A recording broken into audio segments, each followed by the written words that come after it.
Chance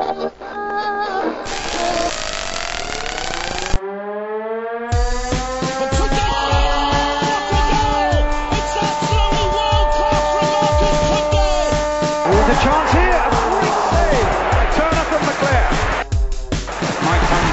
A terrific goal by Sheridan. Brexman against Jones. Get in. You could have two goalkeepers in there that would have trouble saving that. The Wednesday Week. Hello there, ladies and gentlemen, and a very warm welcome to the Wednesday Week, the Sheffield Wednesday podcast. I'm Lord Hillsborough, and with me on the line, first of all, today we have Mr. Fudge. Hello there, Fudge, old boy.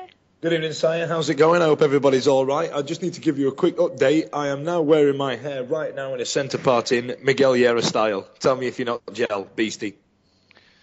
Why would I be gel of you when I've got my own natural, wonderful locks? I'm talking about hair and gel in the same sentence with Beastie. It's beyond the pale. Like you shouldn't torment a man like that. No, you shouldn't. I'll need 5 minutes alone. And of course, on the line, there we have Mr. Beastie. Hello there, old boy. How do? How are you doing this way?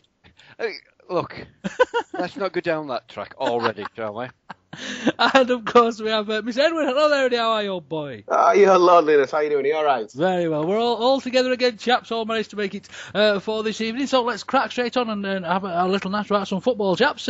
First of all, Brighton. I must admit, gentlemen, although we all predicted wins last week, but do we think it was going to be as easy as that? Let's not pussyfoot around here. I'm sure I picked 3-1 last week. Oh yeah, just steal it off me.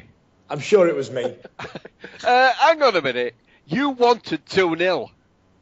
Right? That's what you said. You wanted 2-0. Right? So you were forced into having 3-1. It worked out quite well. No, it didn't. I wanted 3-1, really. To be fair, you did say we'd score in the first 10 minutes, and well, there you go. There you go. There you go, yeah. I will bang on the button again, as always. Yeah, I got Beastie. This is normally followed by a you lot were all slagging them off last week, but me, I stuck to me guns. That's not true. That's just not true. I'm getting a really, really bad reputation here from you three. But, yeah, although we all predicted wins for this game, I don't think any of us expected to win. Well, no. I didn't expect us to win, but I didn't expect us to just put them to the sword like that. I mean, putting them to the sword's a bit wrong. It felt like we didn't really have to do too much to beat them by that sort of score. All right, we had a little bit of luck, but they didn't seem like the same side that gave us a pasting down at their place. I think for me, I think it was last week or the week before, I said that when Mikhail Smith comes on, or if he plays, he'll cause us a problem because of the way our defence is set up, and he did. I still think there's a frailty there in terms of coming across a hard-working, quick striker. But in terms of the rest of the pitch, we absolutely bossed them. Yeah, we did. And Mikhail Smith, as you say, when he did come on, he made a massive difference to him. How can you have a player like that sat on the bench for 45 minutes, especially when things aren't going your way? Yet the pursued that path at the church with that great big car toss up front, that number 19. I mean, he was just dreadfully in a patch on Mikhail Smith to me. You've got to wonder, haven't you? If you're Gus Poyet and you're setting up ready for this game, you say, what are Sheffield Wednesday's strengths? Well, they're all big, they're all strong, they can all dominate you physically. What are their weaknesses? That they've got two centre-backs who they get back in instalments rather than actually running. So what are we going to do? We'll keep the little lad who can, run the 10 lengths of the pitch in 10 seconds. We'll keep him off and we'll put on a massive lad with no discernible skill. Is this Aloha we're talking about? Yes. Yeah, Aloha. Yeah, the Hawaiian striker. The Hawaiian striker. Yeah, he's a big stag, for lack of a better term. He's a Chris O'Grady. He's a Hawaiian Chris O'Grady, I think you'd describe him as. I would describe him as an Hawaiian car toss. That's what it felt like. Right? In a way. It'd have been better off being on splash because the amount of times he went straight to ground, I've never seen anybody dive as many times as that bloke did from the slightest touch. And what made it worse was he was quite skillful when he had the ball at his feet, and if he'd have stayed upright, I mean, he might have caused us a few more problems, but I wasn't impressed with him at all. Well, to be fair, I mean, Chaps, obviously it was a belting start. The ball was fought for very, very well in the middle there for Antonio. And to be fair, I mean, it wasn't the greatest of crosses that he put in, but my words, have you ever seen anything like the strike that Lita put that ball in with? It was a very interesting, came off his foot onto his head and away it went. It's a unique finish, that, isn't it? I mean, Dave Jones talked last week about scruffy goals, and I'm sure even in his wildest dreams, he never imagined there'd be a situation where Leroy Lita would be making a run in such a position that he could jump about 4 foot off the ground, knee it onto his own head, and then put it in to the net. So, it takes scruffy goals to a whole new level. I can only assume that Lita's some sort of Rain Man-like genius when it comes to this sort of thing. And he's worked out, he sees in slow motion, he's worked out that he absolutely has to be at that exact position at that exact time and somehow set himself up by kneeing it onto his own head to put it in. So, I put this down to us finally getting a bit of a break, a bit of luck. But actually, I think that maybe it was intended because there's no way that could happen, surely. They did tweet after the game that he's been practising that all week, chaps. How true that tweet is, I'm not exactly sure. Like Dave Jones says, though, he's been bemoaning that we haven't got that little bit of luck and stuff like that. And I think that luck comes with when a team's tails are up, and luck comes with confidence. I think the two are correlated, and I think that wouldn't have been a goal or the goal it was if we weren't playing with our heads up and playing with a bit of panache and a bit of confidence. Do you know what I mean? Yeah, we're definitely this side now is definitely full of confidence, and you can see that it's increasing with every game. They're starting to get. Certainly later on in that game when we were in control, they all had a little bit of a swagger about them, and Antonio were right down in front of us and he was shimmying at their defender, and a few weeks ago none of them dared do any of that, but now all this confidence it's given them all a really big boost, and it's great to watch.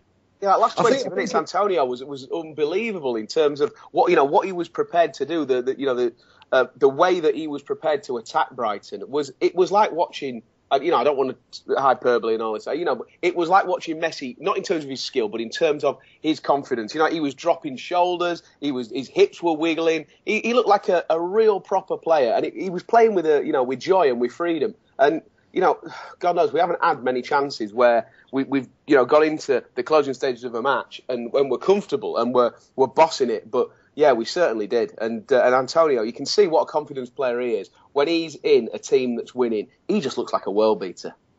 Yeah, he does, yeah. Watching that first half then, and how it all panned out, did you think that we deserved the lead going into half-time? Absolutely, I think so. I don't think Brighton showed it. I know we talked about Wolves being bad.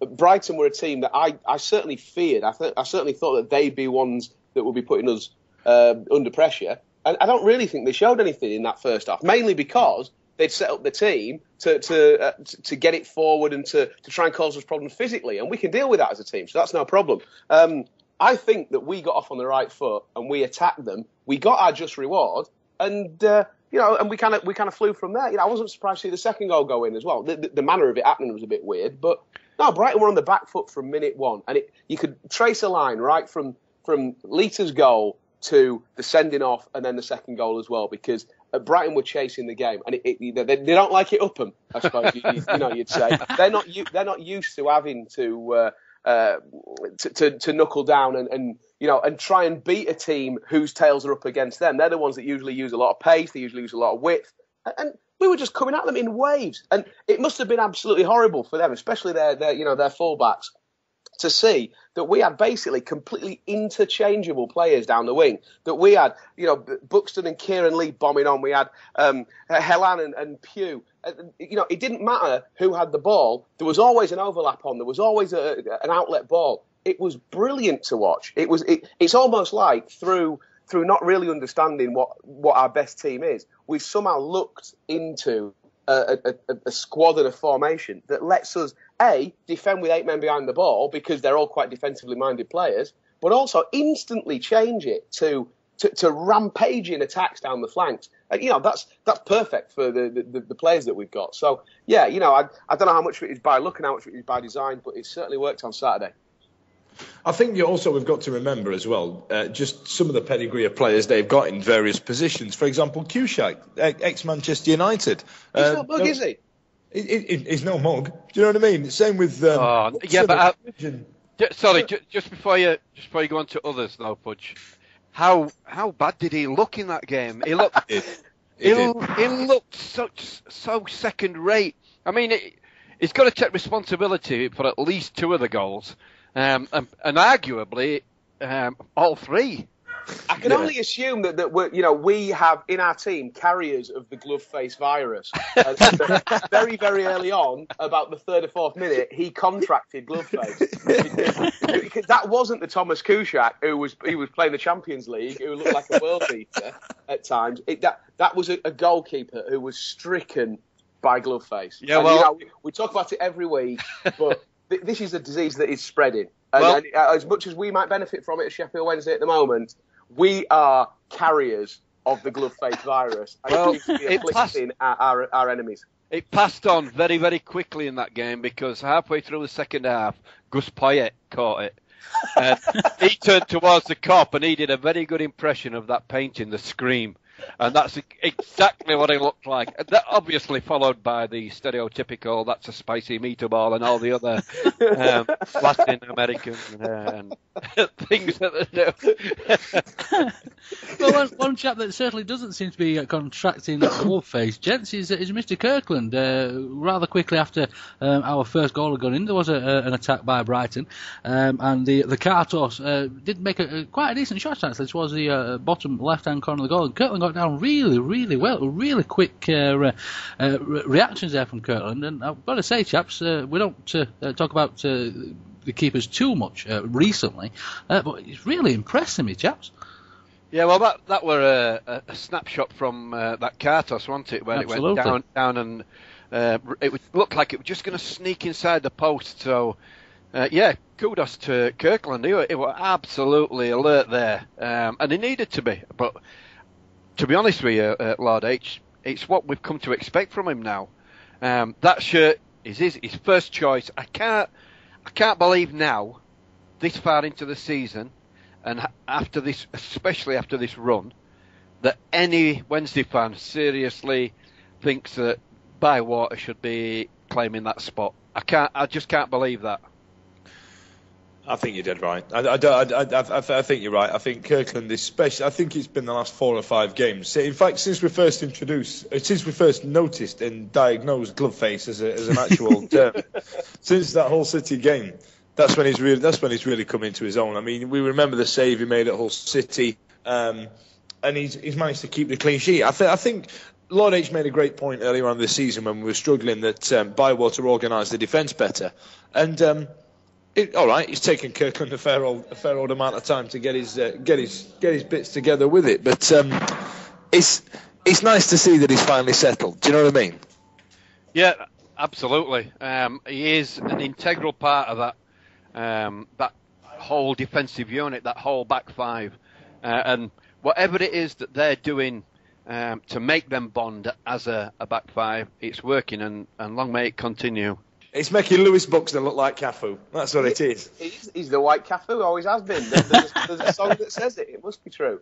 Strikers have really asked questions of him, and he's answered them virtually every time. And long may that continue, because like you say, there's not a chance that Bywater will get into the team on Kirkland's current form. And I'm glad that the Wednesday fans, as a whole now, see that that's the case, and that they're behind Chris Kirkland. That he is undoubtedly our number 1. He's probably the first name on the team sheet at this point. Absolutely. No, okay. So I'm going to go to that second goal, chaps, and of course it was an awful attempted leg chopping by the chap Barnes there. I mean, was that just red mist, Eddie, do you think? Do you think he just, obviously, it looked like a bit of a pillock when he fell over? But I mean, surely, as a professional football, there's no need for all that malarkey. Yeah, I'm sure he felt that he was probably fouled, that he was probably wronged in that tussle on the way in towards the corner flag. And I can understand that, but I think you've nailed it there. It's red mist. He has got so angry with the fact that A, he's been beaten, and B, he's not got a free kick out of it, that he's gone absolutely insane. You know, that is as bad a tackle as you will see at Hillsborough. So we've had quite a few, especially it seems to be down that north stand touchline. There seems to be some of the worst tackles have gone in this term. But no, it was. I don't know whether it was. I wouldn't call it cynical necessarily. It was blind anger. He went in there 2-footed. He was high. He was stamping down. It was as nailed on a red card as you're ever going to see. And it would seem bizarre to me that the only person on the pitch or in the stands that seemed to be surprised when the referee pulled out the red card was Barnes himself. So, I think it goes to show.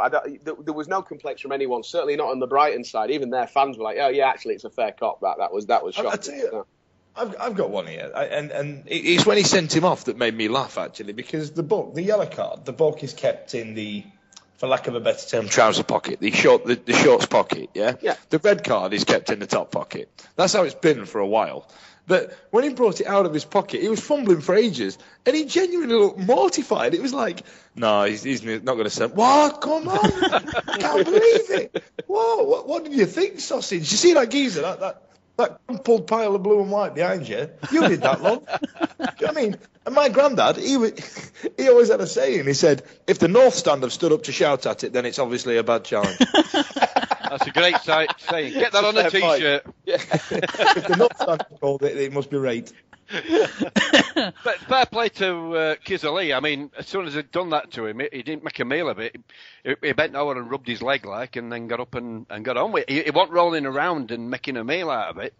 Oh no, there was no need for it though, was there? I mean, the referee was there. It was as nailed as you're going to get. Kieran Lee could have bounced up and run the 100 metres and then jumped into the arms of Dave Jones and then celebrated all the way around the pitch, and it would still have been a sending off. It wasn't the fact that how badly injured he was. It was the fact that it was the most horrendous challenge in the first place. Yeah, I'd have paid to see him do that though. That would have been brilliant. Yeah. So the resulting free kick, Mr. Poe, our brand spanking new signing there as well. Lord only knows how that squeezed past everybody and managed to squeeze itself into the goal. But it was incredible, really, chaps. It seemed, I thought it were a cheeky back heel from Big Mig, and it was confusing. But basically all they did was just run back to the halfway line, kind of chasing after Danny Pugh, who wasn't really celebrating himself either. So it was a bit of an odd one. And to be honest, I needed until the Football League show to actually work out what had happened. But yeah, very reminiscent of our goal down at Brentford. Tracy. Keith Tracy's, yeah, exactly. Where it's just gone through a ruck of players and ended up in the back of the net. But, there you go. When Gloveface afflicts your keeper, he blinds those sort of shots. So there's one thing about Big Mig, right? I love that name, by the way. That's brilliant. Gate for Big Mig. That's the next hashtag. That I love that. When Big Mig scores a goal, he scored a goal. So when he's running upfield camply like that, he ain't touched that ball. Yeah, absolutely. So the chapel on the game came, as I say, obviously just after half time. Brighton seemed to have come back due to their for some strange reason why I wasn't on the pitch in the first place.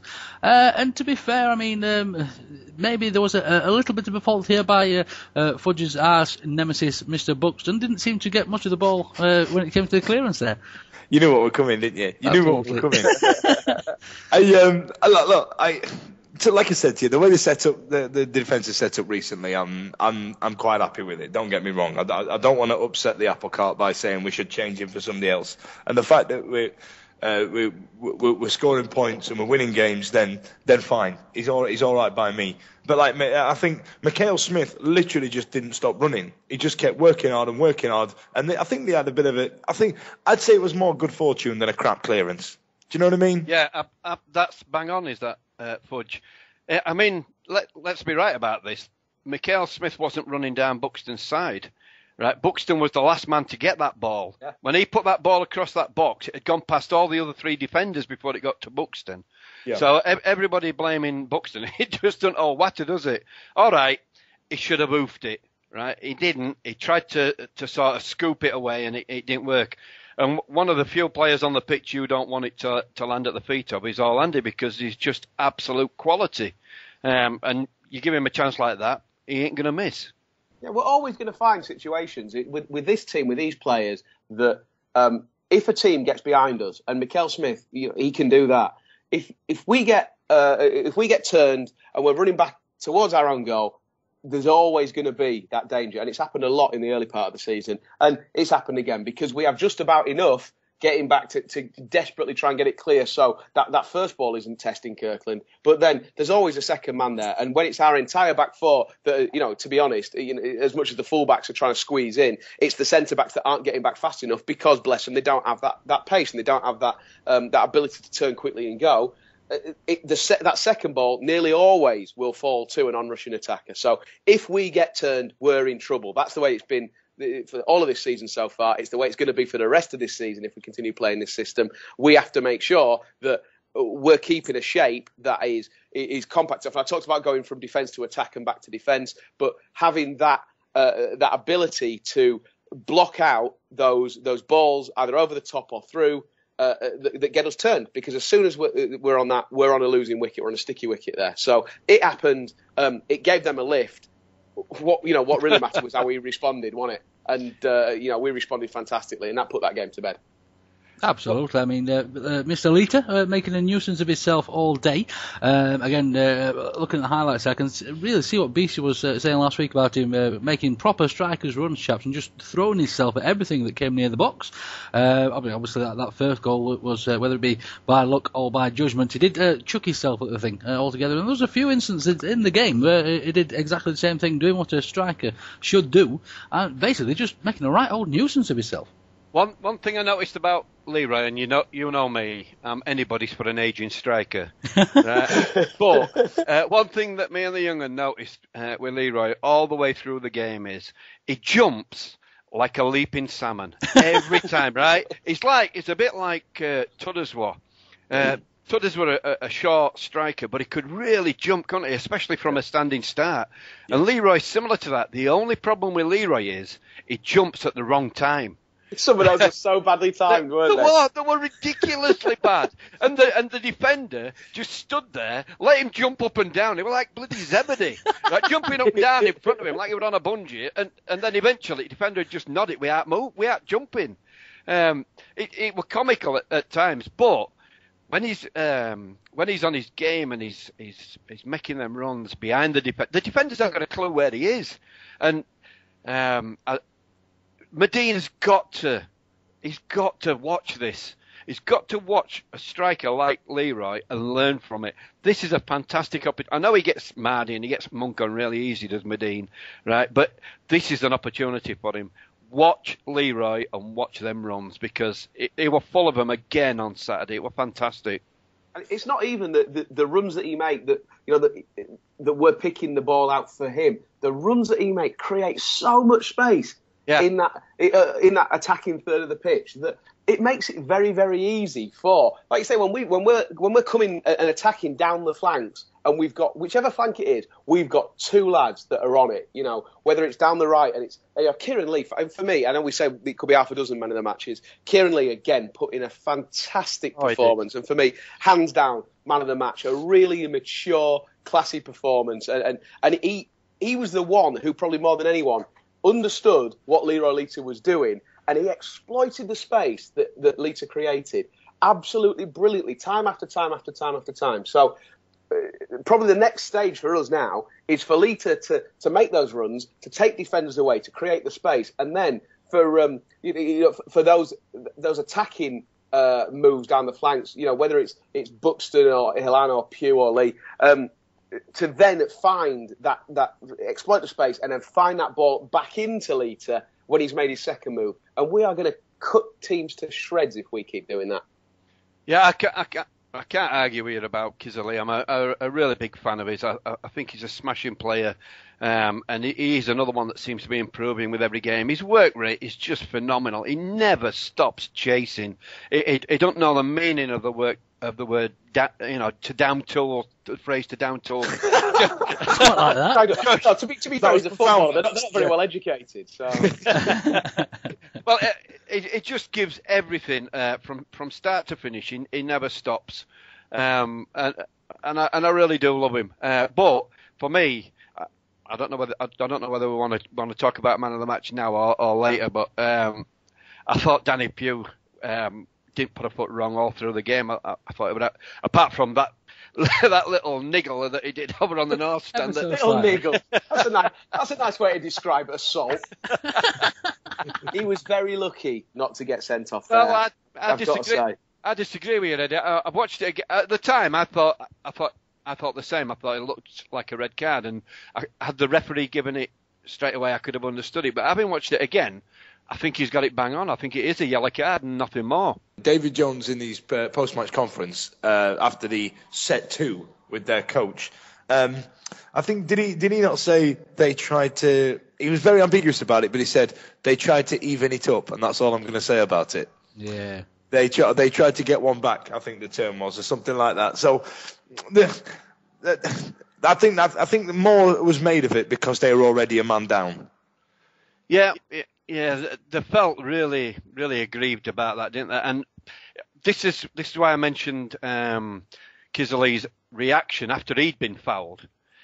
He didn't make a meal of it, but this lad, the Brighton lad, did. He were rolling around like, it'd be, well. It's a family show, Beastie. It's a family show. Exactly. I was going to say like it'd be split from arsehole to breakfast time, but. For some reason, I couldn't find another phrase. He wasn't too pleased, we'll put it that way. No, he really wasn't pleased, but it wasn't as bad as that lad were making out. All that rolling around on the floor did him no favours, I'm sure, with referee. So I thought Danny Pugh had a fantastic game. The crosses that he puts in, the free kicks that he puts in, the corners that he puts in, they're all right there where we want them. And like Dave Jones pointed out, it gives us a chance to get Big Mig into the middle. Rather than Teckham, we've got him in the middle, which is where he's best suited, isn't it?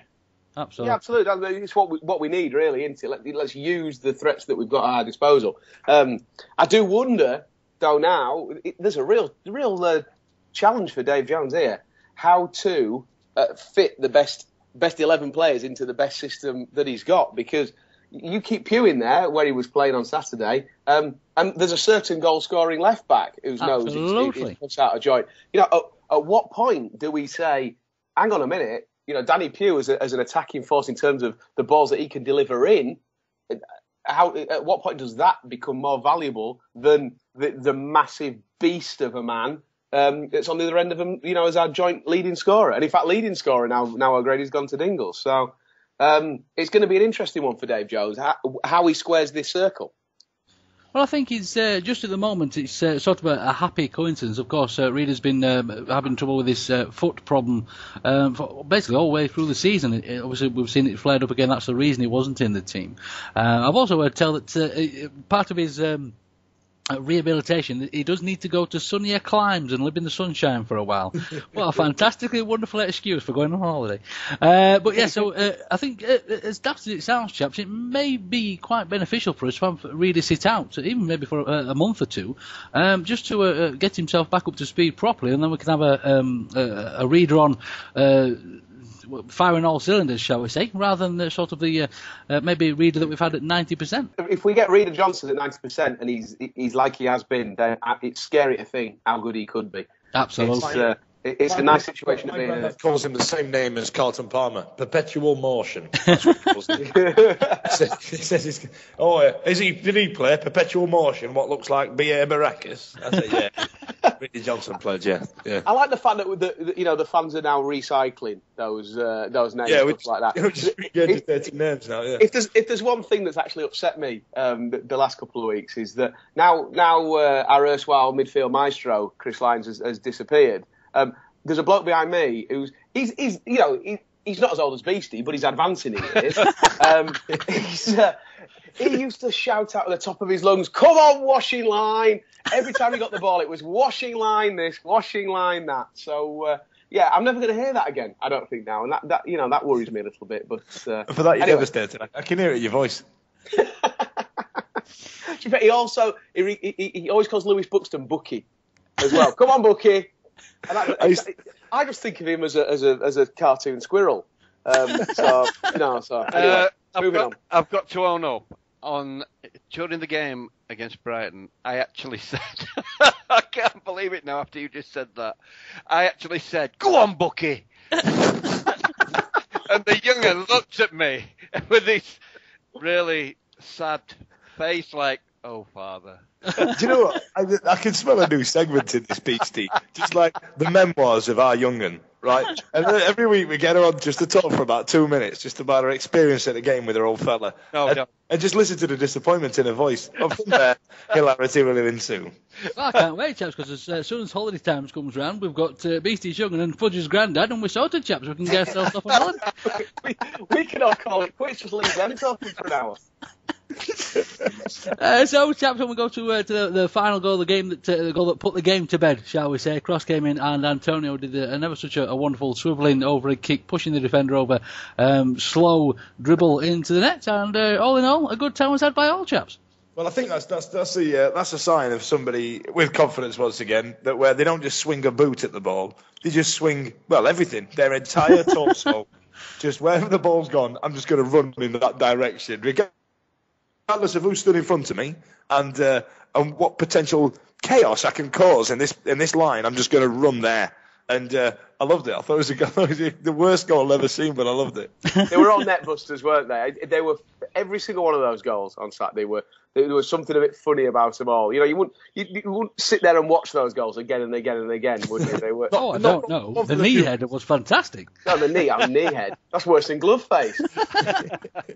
Is this a thing, Beastie? By the way, is it as bad as glove face, or is knee head a positive? I think we can all agree that nothing is as bad as glove face. I'm filling up thinking about it again. We're laughing about glove face, etc. But I think Kushak, he went through about a 20-minute period, didn't he, in the second half, where he could not do anything right. He imagine that he would even go for a bottle of water and he'd somehow manage to, tip the lid off and he'd go all over himself, etc. Every kick that he made, he had to put it out or he fell over. And the cop was having an absolute field day. There were 30 seconds of whoa before he even got anywhere close to kicking it. It was lovely to actually have a game where everyone was actually enjoying it and having a laugh and being able to joke about what we were seeing on the pitch, and not even black comedy. It was proper. It was there was a nice atmosphere around Hillsborough, wasn't there, on Saturday? It was one that was had there for quite some time. Yeah, it's a really good point, is that, Eddie? It was from start to finish. All right, it's helped when you get an early goal like that. Yeah. It always helps the crowd, doesn't it? But even after they got that goal back, and as we all know, that's a crucial point. At 2-1, it can go either way, can't it? But the home crowd didn't turn on them. They kept with them, and fortunately, we got a quick reply, and from that moment, we didn't look back. And the crowd, especially in that second half, last 20 to 30 minutes, were fantastic. I thought it were a really nice place to be for a change. Well, there was one slight upset, chaps. Obviously, it was a rather big incident in the game, shall we say. There was somewhat of a scuffle on the sideline between the two benches there. Now you're going to have to clear this up for me, Lord H. Now, what I saw was Dave Jones with his hands in his pockets, responding to a bit of abuse. What I then saw from the other bench was their coach screaming and jumping and pointing and shouting and screaming till he was blue in the bloody face. But our manager was the one in the wrong. Did I read that wrong? Well, there's been, and I must say this is pure speculation, things that we've heard or seen on the internet and speaking to fans and things like that as well. There was a little bit of a fracas due to maybe one of the opposition coaches saying something rather derogatory to Mr. Jones regarding his the past, shall we say, and a recent court case. Was it a 14-year-old accusation that got thrown out of court from day one? That's the sort of thing, yeah. Absolutely. Yeah, that sort of stuff. Followed by, quite possibly, and again, this is all pure speculation, chaps, maybe a spitting incident at Mr. Jones as well, which seemed to send both sides of the dugout in somewhat of a fracas. Now, there does seem to be a chap on the opposite bench, shall we say, a bald-headed chap that did seem to be getting very involved, screaming and shouting, and as Mr. Jones was walking off the pitch again, still chomping away there. But I mean, fair play to Mr. Jones. He played it all down afterwards. He just said, "Well, it's all done, dusted. It's all handbags." But I can imagine if those are the kind of things that have been said, chaps, that it's going to make his blood boil. Yeah. I can imagine. And do you know what I'd love? I'd just love one day. I mean, Dave Jones is actually quite dismissive. It's like the media side of the game is an annoyance to him.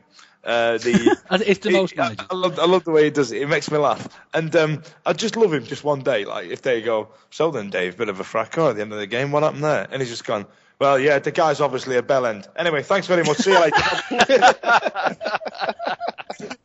I just love that. I'm sick to death of all this middle of the road crap. I want something that's gonna. I'm gonna go brilliant. To be fair, I mean, to Dave Jones, he doesn't make a Coronation Street type drama out of any of it. He just gets along, and of course, it's not the kind of thing that we should be talking about after such a fantastic display from the chaps as well. So, I think on that note, chaps, if we've got no other points regarding the Brighton game, we shall put that one to bed. Oh, one other quick point saying that there is. Oh, so we're not putting it to bed. You just love the sound of your own voice, you lot, don't you? Hang on, wake up! Never stop banging it on. No time for bed. One other quick point. Again, this is one of Lord H. Fashion's tips. But pink boots, chap, Leroy Leiter, my word. Boys, can you imagine being 15 years old and somebody gave you a pair of pink boots? What would you say? He's on 100% strike rate, Lord H. He can wear bloody no boots for me. I can Zola Buddy around for players. I'm not interested. Oh, maybe it's just me being old-fashioned chaps, but pink boots, it's not for me. Look, we've moved on since Adidas World Cup and Franz Beckenbauer. Look, I bought those very boots for my son at Christmas, and I thought they look quite snazzy. You know, I'm sure you're using the word snazzy, Eddie. I don't. Are we saying? They also Bobby Dazzlers as well. Are we saying that those boots aren't radical?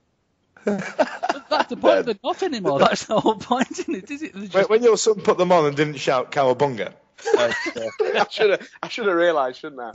Cower bloody bunga. How old are you, what? Far younger than you, old boy. Far younger than you. You're the same age as my children, aren't you? Cow stuffing bunga. Actually, on the subject to those pink boots, I think I'm one of the few people, along with Leroy, that could actually carry them off. When you put your shirt off down Brighton Beach, yeah, Beast. Well, there is that, but it's, don't get me wrong, it is a gift and a curse. I can actually, I'm one of those rare people that can carry off pastel shades. So there you are, listeners. Stay tuned for Fan Cam next week, because Beastie's never far away from it. And, look, keep an eye out for fashion tips off Beastie. There's another new segment here.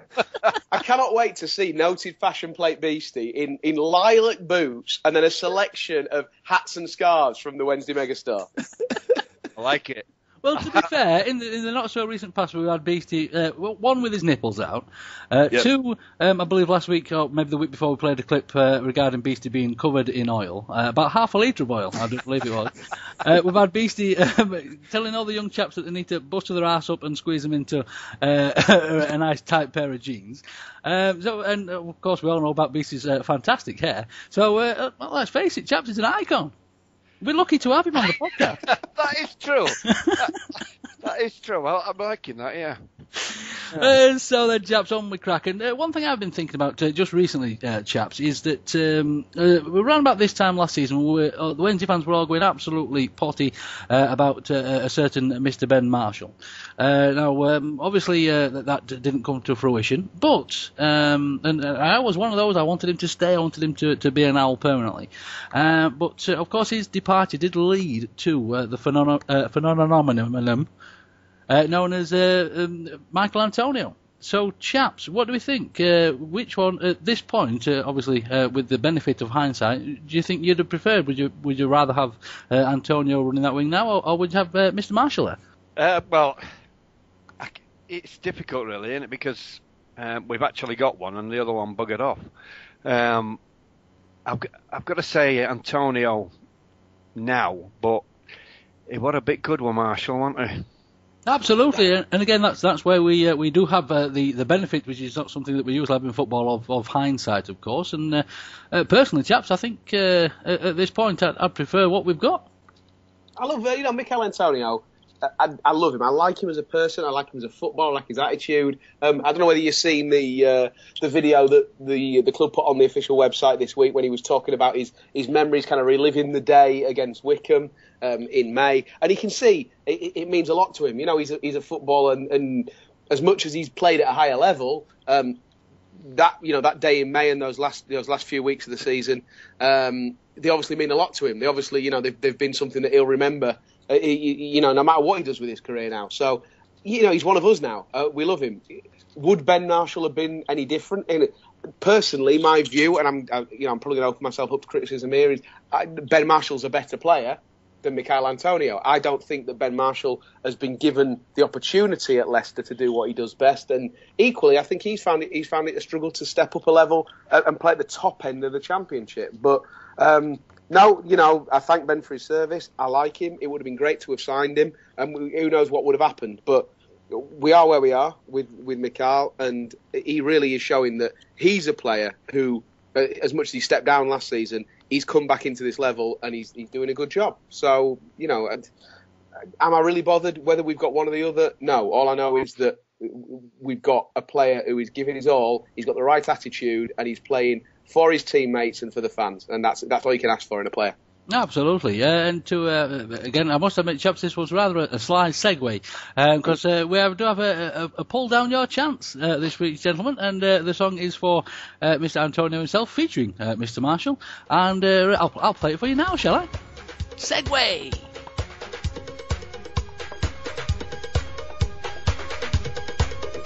We were looking everywhere for a replacement for Ben Marshall. All the Wednesdayites wanted to cry, but Mr. Megson found us a pearl. There ain't no way we would make do with anything less than we used to. We need a magical man on the right. Antonio, Michael Antonio, he is so big and strong, he'll run all day long. He looks good in blue and white, so fast he just might take flight. He wasn't out all along, now he's staying where he belongs. We want him to take the lead, we need a man who will dominate teams.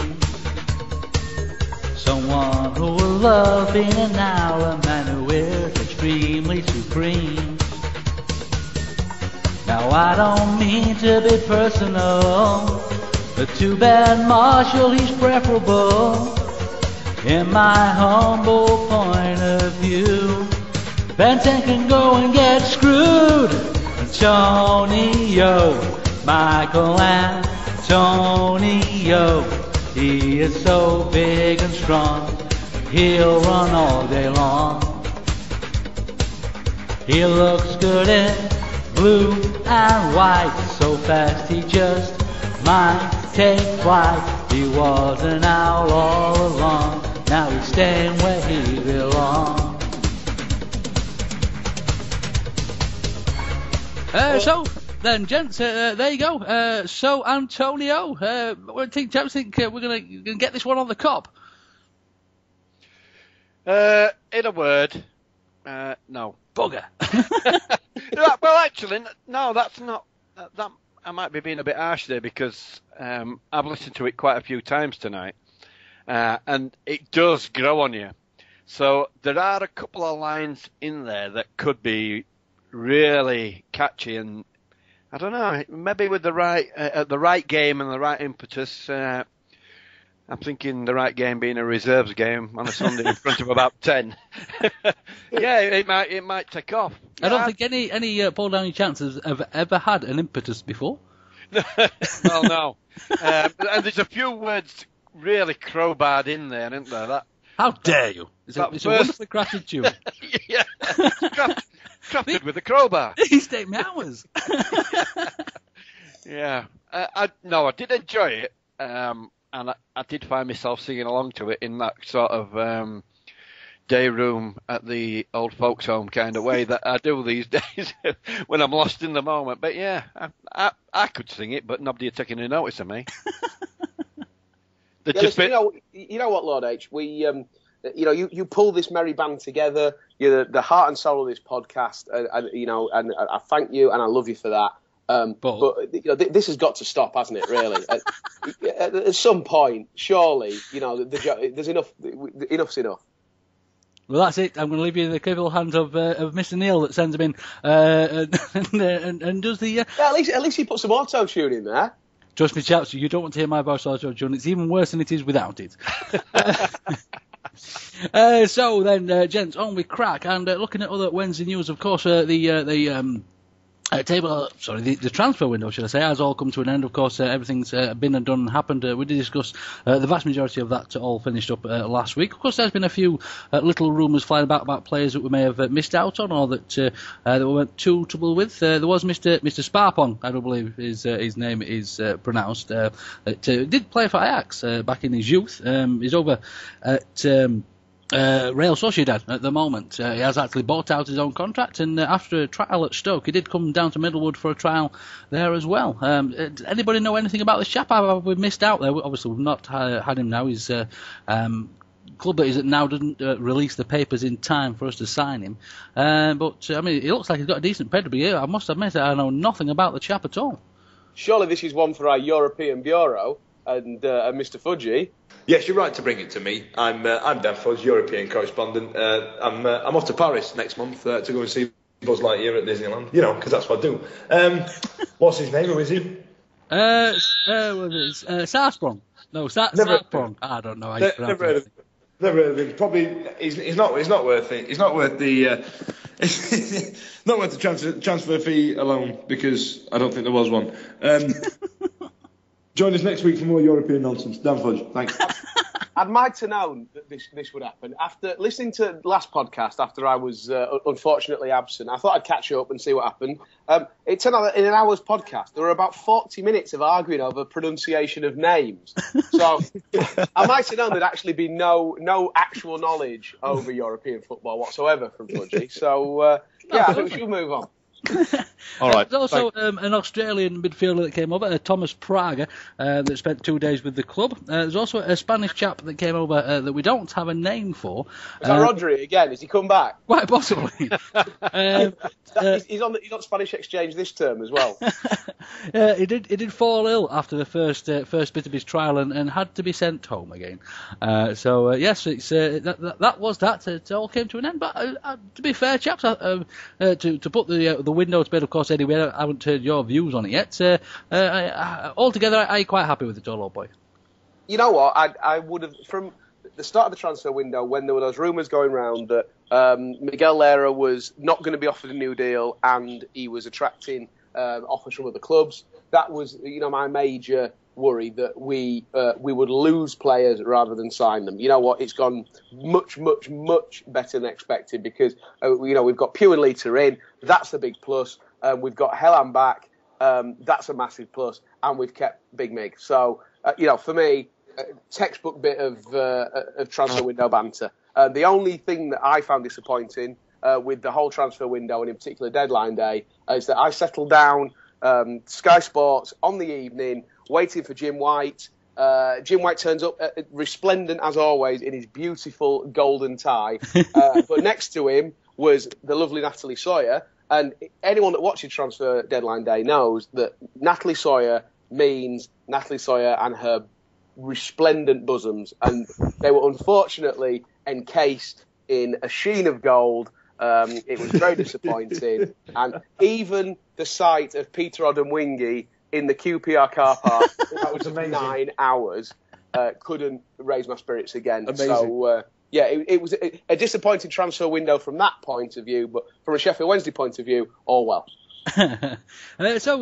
Speaking of one of our, one or two, should I say, of our exits out, it's been out quite a while now. We did speak about bad challenges earlier as well, chaps. Did you see Mr. Lowe over there at Stadium NK throwing his weight about? Very unlike Mr. Lowe altogether. I guess you didn't see that. No. Saying I don't watch reserve games, so I wouldn't have seen it. Well, basically, there was a little bit of a fracas with Mr. Lowe and one of the opposition defenders, and I brought everybody to go and have a little note. I mean, we didn't really see much of this angry side of Mr. Lowe at all while I was with the Owls. And then later on in the game, the most awful two-footed heaving challenge, which basically caused a rioting fight on the pitch, and got Mr. Lowe sent off altogether, and away he went. It was awful, chaps. I couldn't believe it was the same fellow that used to play for us. Yeah, we haven't seen that side. We didn't see that side of Ryan Lowe, did we? He came across as like the sort of, the dad of the team. He was a family man and all this sort of business. No, we didn't see any kind of aggression from him other than attacking the ball. Hang on. Let's not forget he is still Scouse. Well, exactly. That's what I'm thinking. Well, it was that Scouse mist descended, wasn't it? I think you'll find out I never liked him. Those lads were blowing smoke up Well, his you a arse. lot. Yeah, you a lot. While we're on the catching up with the old boys side, did anyone see Mark Beaver's spectacular back pass? Oh my! Yes, I did. First minute against Hull. Yeah, I did see that. Unbelievably bad. It would have thing of beauty. Millwall calls that. Hey! So, chaps, on we go, and let's look forward then, boys. We've got a couple of important games coming up. Of course, they're all important at this end of the season, but first of all, namely Derby, popping their way along. And again, we've said this a few times the last couple of weeks, chaps. Derby doing quite well at the moment. Of course, they destroyed Huddersfield, basically, at the weekend. So they're going to have the tails up, boys. But we've said this about Brighton the week before. So how do we think this one's going to go down? Well, I think we're going to win. It's as simple as that. We're on this roll. There's absolutely no reason for any of us to feel insecure or fear any team coming to Hillsborough now. This run that we're on, it's built confidence in the team. Even the fans are getting confident now. So why should we think that we're gonna lose this game? I've got some other concerns. Not concerns about the fixtures. That's it sounds. Whatever happens at Hillsborough, I just we don't F it up. Because, for example, Ipswich away at Blackburn, that's a difficult place to go. All right, Ipswich destroyed Middlesbrough at the weekend, 4-0 or something ridiculous. But Ipswich are away at Blackburn. But then you've got Wolves at home to the dirty Leeds and Bolton at home to Burnley, who are no pushovers either. And I think I'm still looking at other fixtures in case we bugger this up. Do you know what I mean? Yeah. We're at that part of the season now where it's almost we can't worry about what other teams are doing because there isn't a single team that's down there with us, either below us or slightly above us, that are nailed on to produce any given result on any given day. So what we have to do is continue our own form, and because we've now dragged there's probably 8 or 9 clubs in this fight to try and get to the top of the bottom half, if you will, that as long as we keep winning or keep picking up points at the very least, there's going to be enough teams that don't pick up points on any given day that we're going to still keep rising and keep pushing up that table. Derby are one of the teams that are in that group, so we should be looking to turn them over. They look very impressive against Huddersfield at the weekend. I've got to say, you beat Huddersfield 3-0. I know Huddersfield are in a bit of an indifferent run of form, etc. But that's a sort of result that will give you a lot of confidence as a team. So let's not underestimate them. I certainly looked at these two home games against Brighton and Derby. A couple of weeks ago, I was thinking, well, Brighton's the tough one and Derby should be the easy one. Well, I don't think that's necessarily the case. I think we're going to have our wits about us. But no, we're the team. We're the form team. We're a better team than went to the baseball ground. How old am I? That went to Pride Park at the first game of the season. We're a better team than that. We got a point out of that game. We should be beating this lot. Let's be right here though, Eddie. If we were to play, if our game on Saturday were against Huddersfield, you would expect us to beat them, wouldn't you? Correct. Would you expect us to beat them by a couple of goals or 3 goals? You would, wouldn't you? Yeah, generally, yeah. Right. Notwithstanding the fact that Huddersfield has been a bit of a tough team for us to face recently. But yeah. I would still fancy us to win by at least 2 goals. Yeah. So to me, that Derby result against Huddersfield isn't a standout result. Derby having to come here is a totally different game to what they'll have had there, and they're the ones that should be worried about this game, because they're the ones that will have their sights firmly set on that playoffs. Now, if they don't beat us, and I'm sure that Brighton came up here thinking that it were an easy 3 points and they were going to take a step closer to playoffs. If Derby don't beat us, then that puts us within 3 points of Derby, I think, doesn't it? It does, yeah. That's how tight it is up here. You're looking at it's 10 points from from the bottom of the playoffs to the top of the relegation zone, isn't there? So there's a lot of football still to be played. And yeah, Derby. I don't think Derby are that good a team. They're in a little bit of a run. They're pushing up the table, but I'm not worried about us chasing Derby at this point. What I'm thinking about is another 3 points will mean that Huddersfield, Birmingham and Blackpool have to pick up points. Otherwise, we're overtaking them as well. Other teams are losing ground on Sheffield Wednesday at this moment. And so we've got to keep that going. Yeah, the annoying thing is that every time we win, it's probably the same for football fans all over the country. The first thing that me and the young'un do is we fire up the stupid mobile, and we have a look at the table because we want to see how far up it we've climbed. And it never seems like we're getting any further away from the bottom. I know we are. I know we're making progress, but it always seems that teams around us are winning, and all we're doing is just clawing one team back at a time. This is where it becomes crucial that we are picking up these points, because like Ipswich got a great win at the weekend. Peterborough, I think they managed a draw. These teams are, and Watford Watford beating Bolton sent them down with us and stuff like that. And the season we went down 3 years ago, was because we had 6 pointers with the teams around us, and we lost them all. We effed it up. We had an opportunity to get out of it, and we didn't take any of those opportunities. And these little points, these little wins that we're getting are invaluable compared to where we were at the start of Christmas. Now, we are 8 points away from 7th, and I'm sure there was a point towards the back end of last season when Sheffield United overtook us, that we were 8 points behind them. Yeah. So it's doable. And there's 16 games to go. There was only about 8 when we caught up an 8-point deficit last year.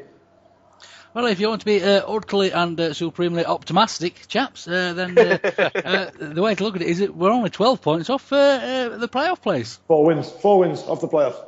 Absolutely. Everybody else has to stay where they are, but we're 4 wins. You know what? I like the way we're positive, boys. But let's put that into a Premiership kind of situation there. 12 points behind chasing the Premiership title. You think about Man United and Newcastle in the 90s, etc. Those sort of gaps were there. 12 points, that's ludicrous. We're not going into the playoffs, lads. Let's not be silly. Oh, get your optimism up.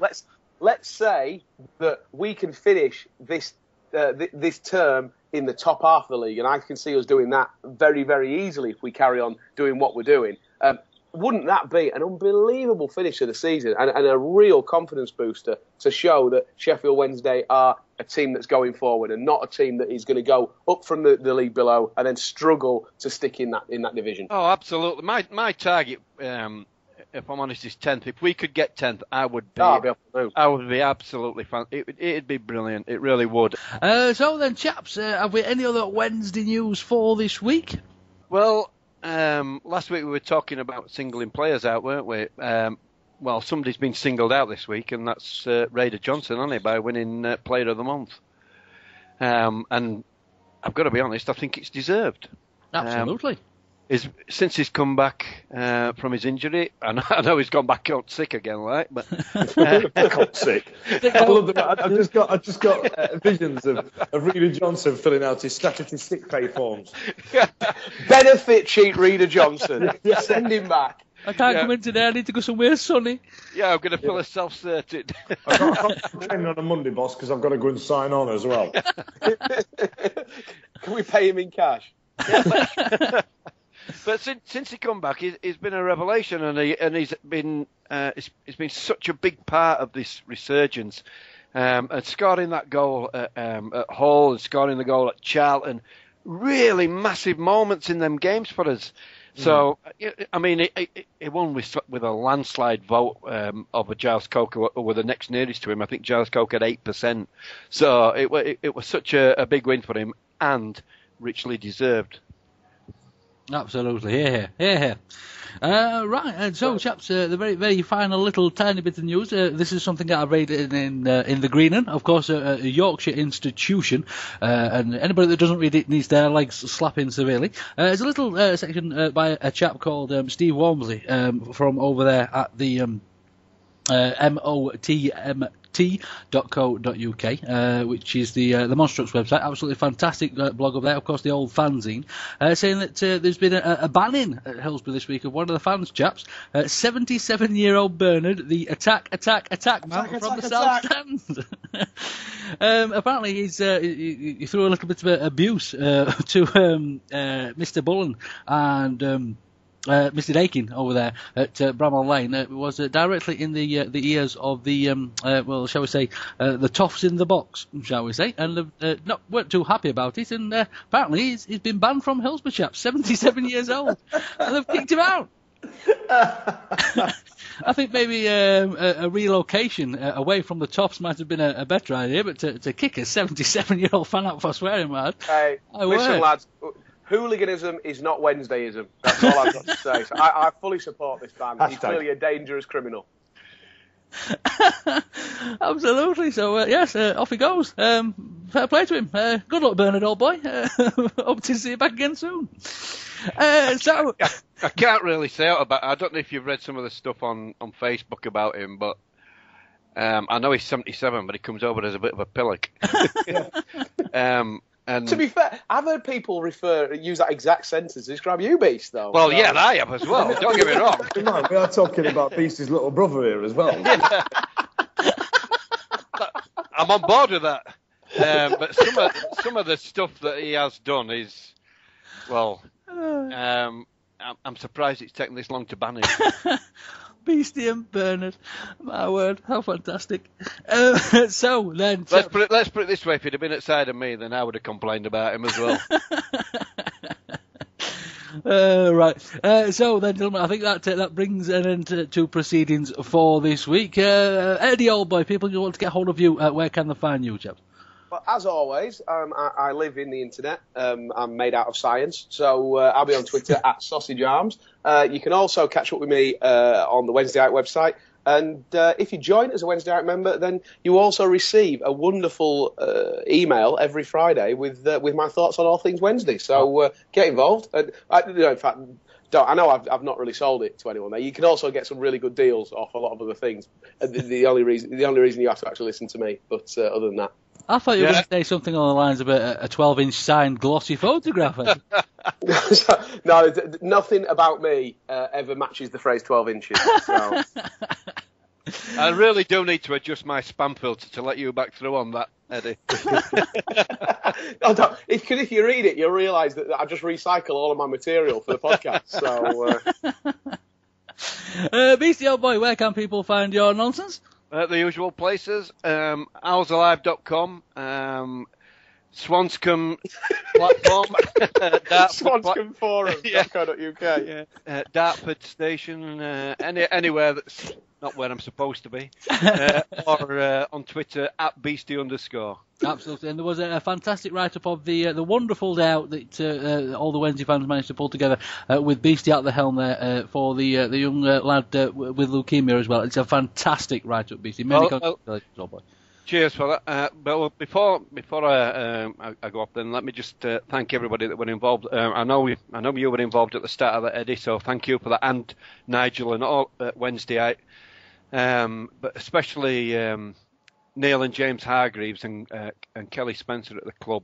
It was absolutely fantastic. The way it all took off, and everybody down at the club, Sheffield Wednesday community. It was a fantastic day from start to finish, and it really couldn't have gone any better. But it couldn't have been done without the help of all those people, and everybody that donated cash and tickets and everything else. I can't begin to tell you how pleased and thankful Toby and his family were. I mean, all through the day they were getting very emotional and telling me about how grateful they were, and they can't believe that people are so caring. And there were a few tears throughout the day, but really, from the bottom of my heart, thank you everybody that was involved in that. Doesn't it go to show what that Wednesday family? I know we're sometimes cynical about football and how it's changed, etc. But when there's a worthy cause out there, and when it comes down to making a child happy, people will really go the extra mile. And I read that too. Your write-up of it, Beast, it brought a tear to the eye. It really was a heartwarming story, and credit to everybody at the club, the playing staff, and certainly, James and Neil and Kelly and everyone that got involved, because that's what this is all about at the end of the day. It's about being part of something bigger than just what's going on the pitch. This is a family, this is a club that we all love, and it's wonderful to see that love shared and spread about a bit. Absolutely, and please do go over there to Ours Alive to read that write-up as well. And Fudgy, oh boy, where can people get hold of you on the interwebs? You get hold of me at Fudge and Dave on Twitter. I'm usually sat riding Beastie's backside about his misspelled nonsense on his Twitter feed for the game updates. And if you need to really find me, I'll be in my bedroom staring lovingly at a picture of Miguel Yera and his sense party. Fantastic, even better. Of course, ladies and gentlemen, get hold of me over there on Twitter at Lord_H. That's L0RD_H. You can follow the show over there on Twitter as well. We had quite a few new followers recently, chaps, and that's at TWWcast. Of course, you can get hold of us at the website as well at www.thewednesdayweek.com. So then, chaps, let's have a great big storming hurrah for the chaps to shout them along on Saturday. Huzzah! Fantastic, and it's a very goodbye from all of us here at the Wednesday Week, ladies and gentlemen, and we shall see you very soon.